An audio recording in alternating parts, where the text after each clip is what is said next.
This is Fragmented Reality, a digital bulletin podcast designed to bust the buzzwords that dominate enterprise technology. My name is Ben Mouncer, and in this episode I take my clutch of eggs, each containing an industry buzzword, to Martin Stevenson, an account director for RPA vendor Blue Prism.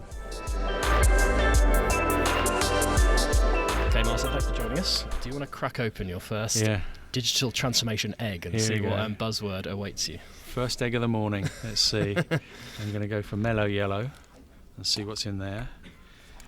And it is, the future of work. The future of work, a very broad kind of topic to start with. When you hear the term future of work, what do you think of? What comes to mind?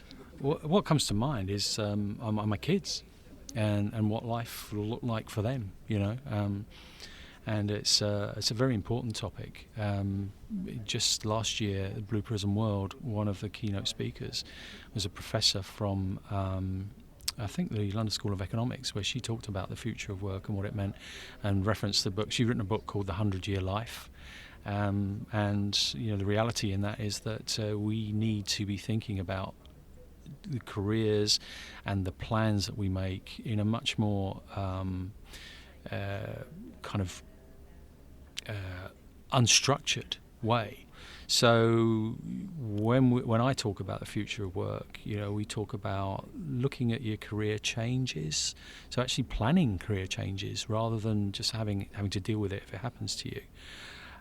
Also looking at how the nature of work, not just the future of work, but the nature of work as well.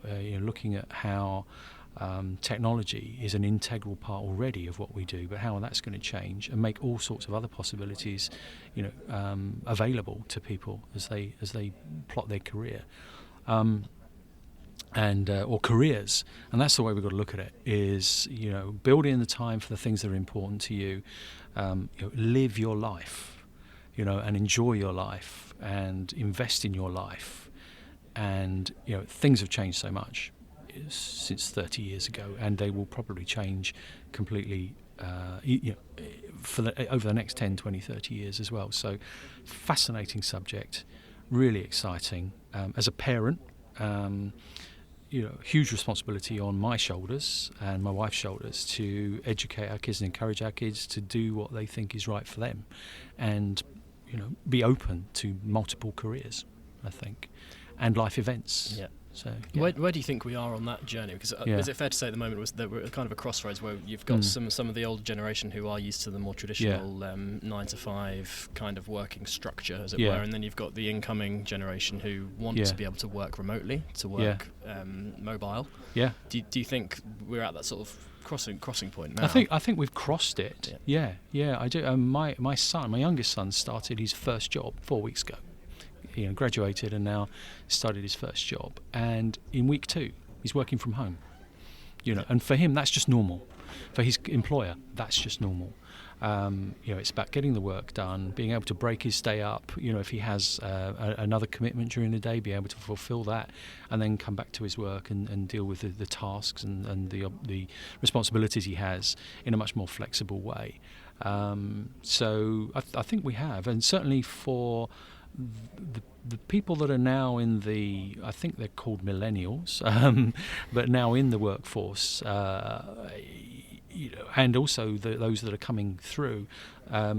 It's a phrase that stuck with me, which is born digital, and that's true of some businesses that we see now, and that's one of the challenges that our companies have to deal with, is how do you compete with born digital companies. But also I think when you look at how people want to work, being born digital, or in the digital age, your expectations are completely different. Your plans and your way of working are completely different.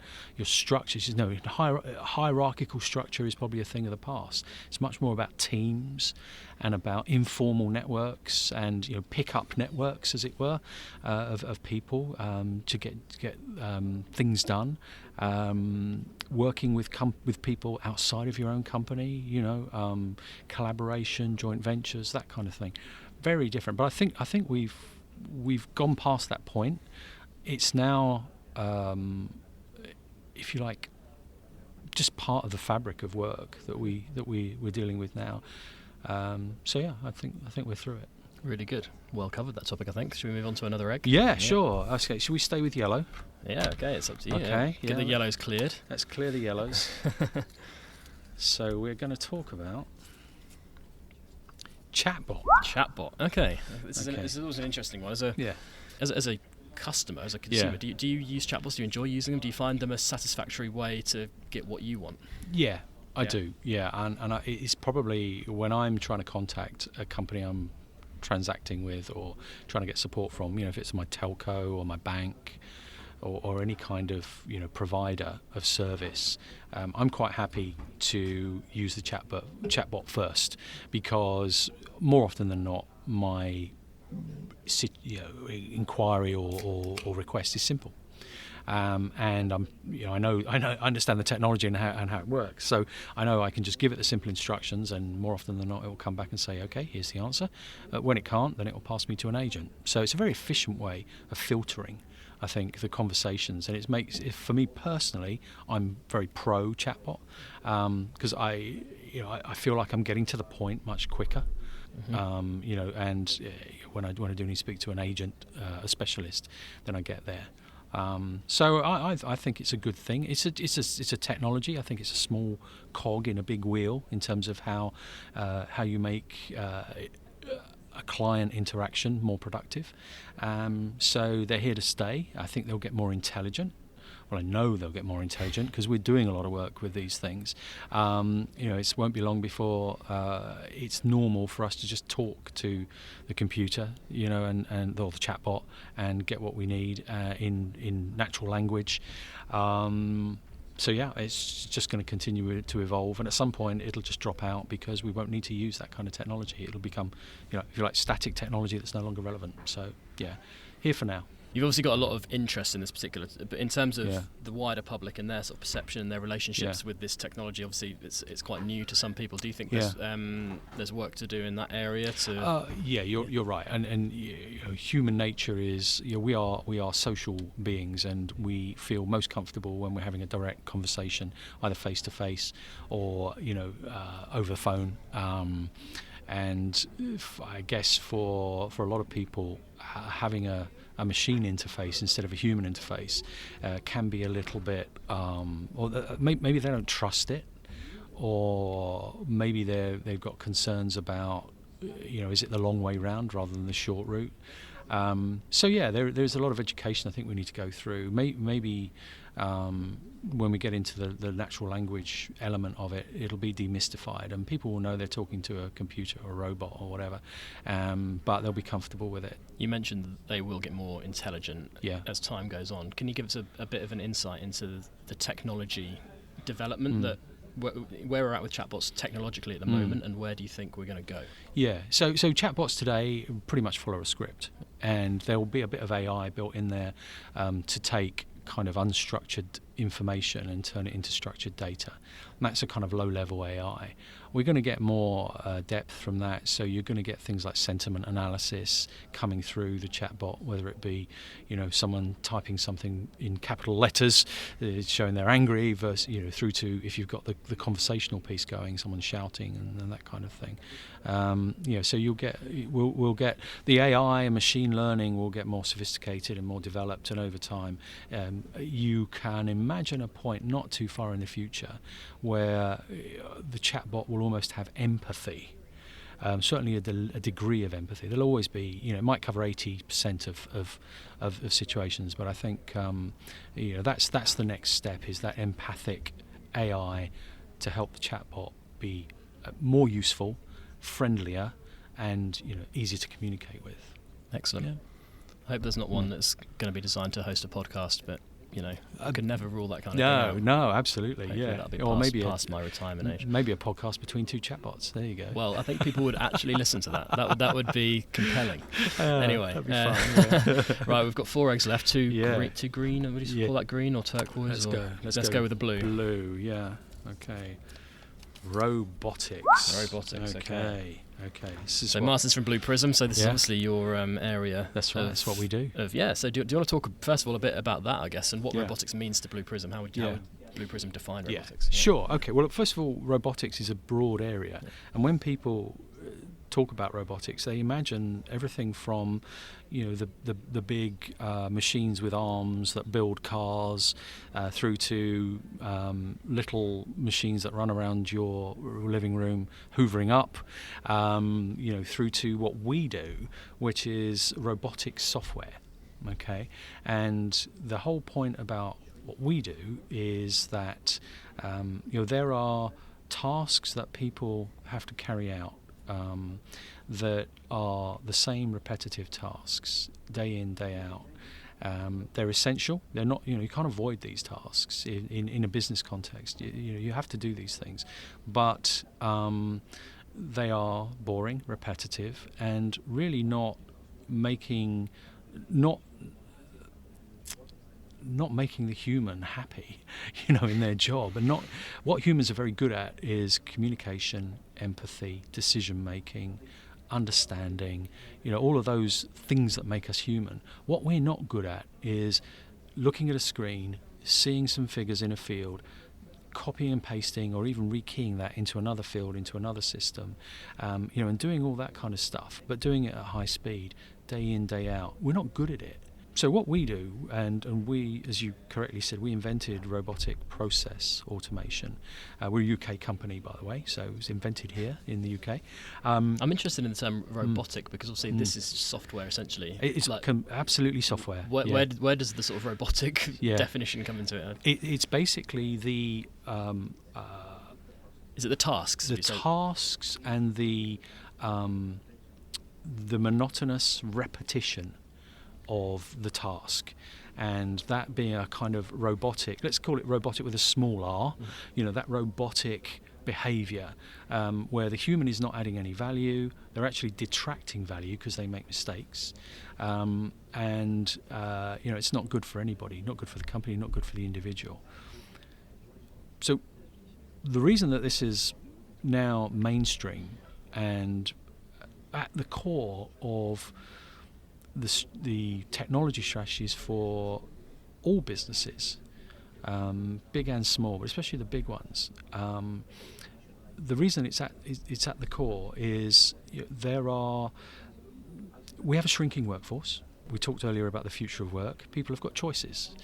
And if you're asking people to do mundane work, they'll probably say, I don't want to do that, I'll go do something else. So you end up with all this work that needs to get done that people don't want to do, or if they do want to do it, they're not very good at it. So the whole idea around robotic process automation is to make those tasks and processes, put them in software and get the computer to do the work and involve the human when what the human does is important. Do you understand why there's still... You've probably been asked this question a million times, but do you understand why there... And it might just be a perception, but that perception is still negative.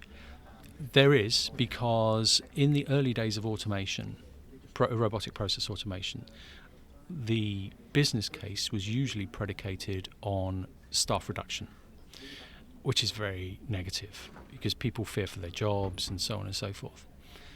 And I think companies have become much more empathic to that now and understand that actually it's not just about messaging or marketing.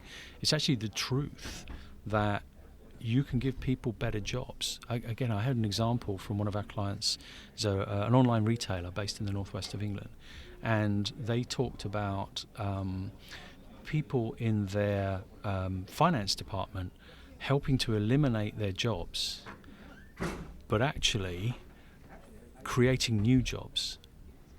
Blue Prism is fairly central. Obviously, you spoke about how you were the first to put this technology together. How exciting is it to be part of that? And obviously, at this moment, at this time in the digital generation, you are a key player, and that must be a fairly exciting thing to do. It's amazing. It's absolutely amazing. I won't tell you how many decades of experience I have working in the world of IT, but I'm probably as more energized now than I've ever been in my career, because it is a new frontier. It is not just a technology revolution; it's a social revolution as well that's happening as we talk about the changing nature of work and what people do and so forth. So it's a brilliant time to be involved in all of this, and the conversations we have, they are not about technology solutions, not how can I automate this process or how can I integrate AI or machine learning into that requirement. We have conversations all the time with the C-suite of our clients who are pondering these big questions, like big questions like, how do I offer a completely differentiated digital experience to my customers or my consumers? If I'm a 90-year-old telco with all of the baggage that goes with that, there's real magic in some of that legacy, but there's also hindrance in that legacy as well. How do I compete with a company that's born digital, that didn't exist 5 years ago, that has no legacy, and all they're about is that complete customer digital experience, whether it be online, whether it be through apps, through phone, chatbots, whatever it might be. How do I compete with that?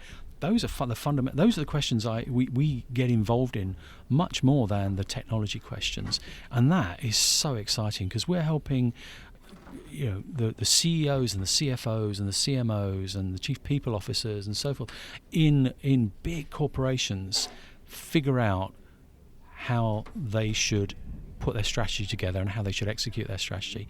So it's not about the technology, it's very much about the impact. So, really good. Okay, we've got 3 eggs left. All right. Let's go for the blue one. Yeah.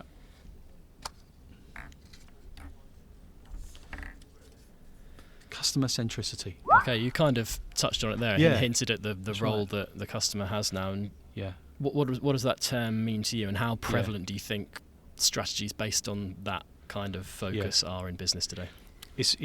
You're right. We talked about it a little bit, but it comes together for me. And I'm thinking about one of my clients. They talk about their tagline is "Let the customer choose it all." Okay, and they mean that in every aspect. Not let them choose every product or every service. Is that realistic? Do you think? Do you think that's a? It's their ambition. It's essential. It's not. It's non-optional. And I'll tell you why I think it's non-optional in a moment. But the customer should define what they buy, when they buy, how they buy. They want to define every aspect of the customer interaction, of the relationship that they have with the company, with the supplier. And you might hear that and say, well, that's unreasonable.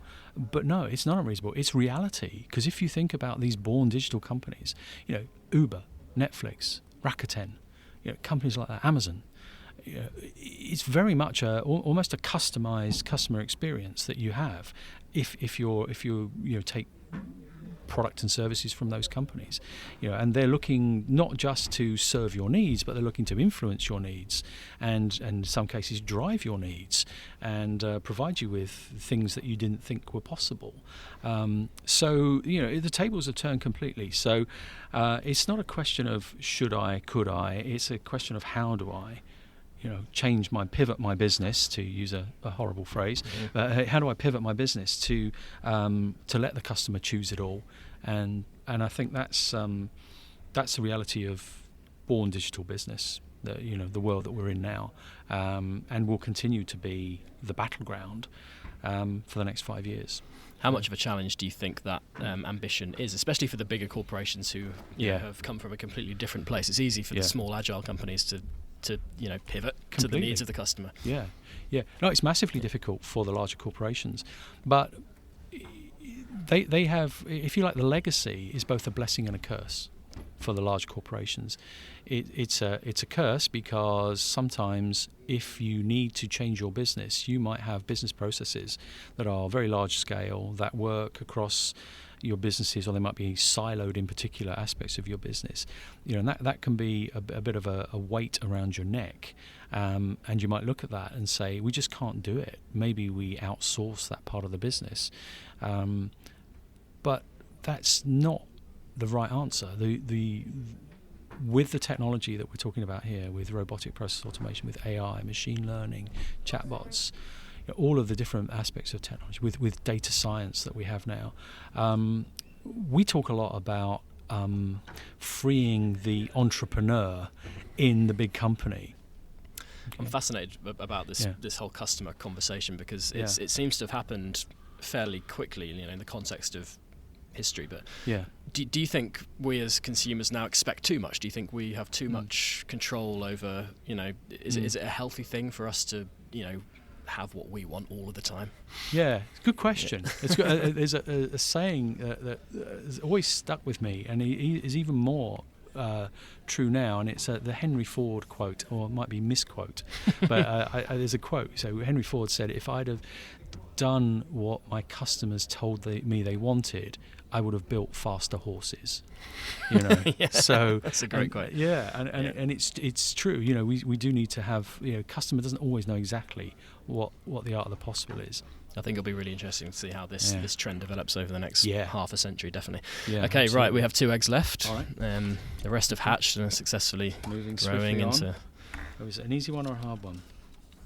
So automation, I guess, so automation at scale. So I think, interestingly, comparing it to robotics and the role robotics has in the wider sort of automation piece, how business critical do you think automation strategies are now for companies? 100% critical. Yeah, it's if you look at the published business strategies of all major firms, I only focus on our telco clients, but in every single case, when you look at their mission statement and their strategy articulation, automation at scale is absolutely fundamental. It is not doing it will mean you go the way of the dinosaur.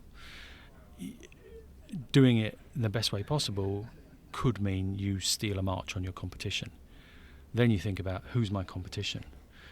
If you're a telco, is your competition other telcos, or is it actually companies you don't even know about yet? And it's probably the latter. So automation is a kind of a get fit, keep fit regime for businesses, and it's going to be continual. It's not a one and done situation. It's a continual evolution that every company will have baked into its into its business. And we're just going to see it go faster. We're going to see things again we can't even imagine now. In 2-3 years, in terms of automation, things will come along that everybody wants to take advantage of, because if they don't, they lose. So as we sit here today, though, do we have enough skills? Is the knowledge there? Are the people there? Mm-hmm. Is it accessible enough? These are all questions that I guess need to be it's not something you can just pick up and do straight away. No, you don't. You flick a switch. We've established that it's going to be critical. It's going to become even more essential, almost to underpin any business anywhere. Yeah. So no, you're right. Yeah. And it also, you're right. It could almost, in some circumstances, be detrimental or negative, because if you automate too much, you might lose control. Yeah. And then how do you rein that back in? You could find yourself out of business overnight because automation has gone crazy, and because the algorithms were written in such a way as not to envisage a certain set of circumstances. You turn up in the office the next day and you find out that you're out of business because you've done all the wrong things in automation. So it's a must do. Has to be done smart. Who understands it? Not enough people. It is still a bit of an art rather than a science, but it's getting better, and the technology is getting simpler. The technology is getting more intelligent. We at Blue Prism, for example, are building a lot of AI and machine learning capabilities into our product, just to the standard product, so that, for example, if you're processing invoices, we should be able to read your invoice, whether it comes in via email or through some kind of transaction system, or if it's a written invoice, doesn't matter. It's an invoice. Process it, deal with it, first time. So the technology is moving on in leaps and bounds, more intelligence, easier to use. Tools like process mining and process discovery, absolutely key, because what automation is not about is automating all your processes. What automation is about is helping you improve your processes, change your processes, discard your processes, and automate your processes, depending on what the right answer is. So So yeah, different set of challenges. Not enough skill in the market yet. Technology is getting better. Companies are getting smarter about what they want to do, making decisions quicker. So, but it's going to continue to evolve. It's far from perfect at the moment, but continue to evolve, and I think it's the right path. Okay. Got one egg left. I think it's eager to crack out of that shell. It's been shaking a bit. See what we've got. Yeah, it's chipping away here. So, digital disruption.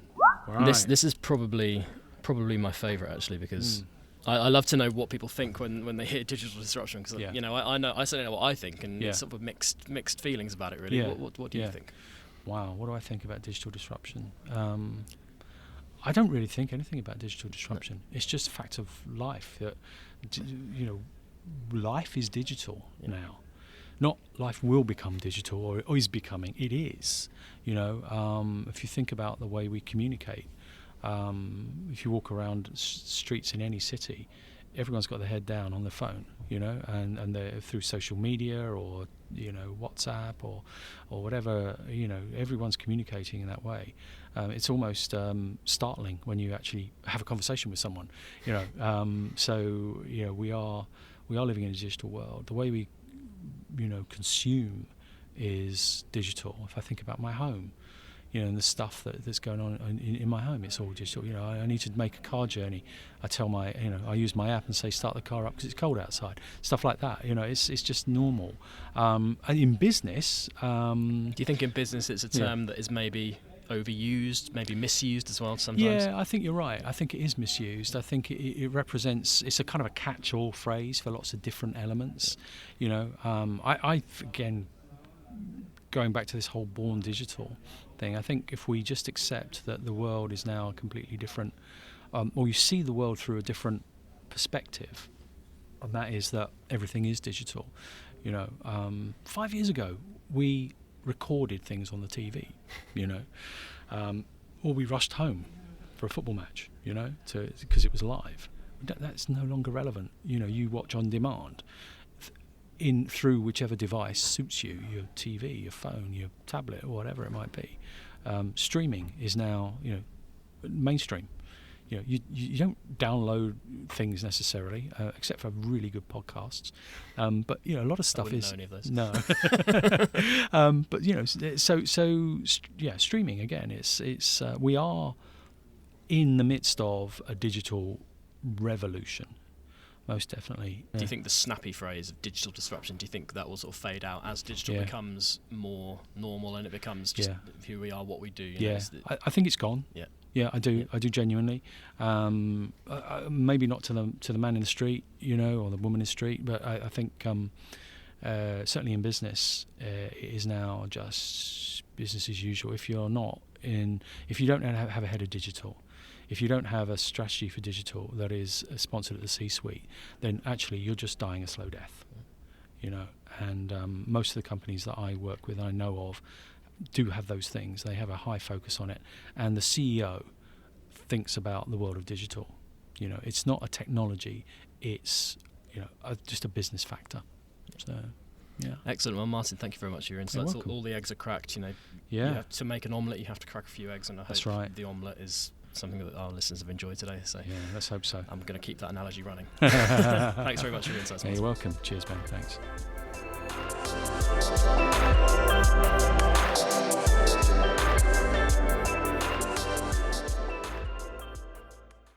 Power up your day with the Bulletin Brief, the latest news, insights and opinion delivered straight to your inbox. Subscribe now at digitalbullet.in.